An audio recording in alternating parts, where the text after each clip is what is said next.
জীবনে এমন একজন মানুষ থাকা খুবই জরুরি, যে আপনাকে বুঝবে, বোঝাবে, বিপদে পাশে থাকবে, ভরসা দেবে, কিন্তু কখনো ছেড়ে যাবে না। অনেক কথাই আমার ভেতরটাকে ভেঙে চুরমার করে দেয়, তবুও এমন ভান করি যেন আমিই পৃথিবীর সেরা সুখী।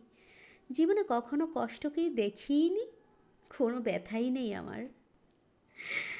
প্রচণ্ড কষ্ট নিয়ে যারা একবার হারিয়ে যায়, শত অনুরোধের পরও তারা আর কখনো ফিরে আসে না।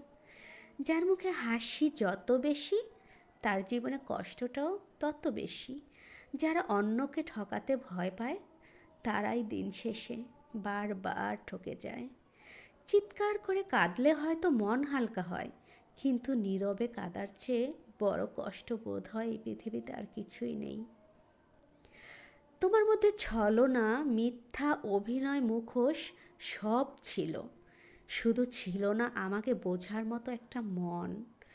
এমন একজন অমানুষ ছিলে তুমি।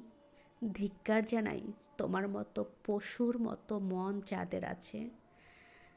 তোমরা কখনো সুখী হবে না, তবুও আল্লাহ তোমাদের ক্ষমা করুক।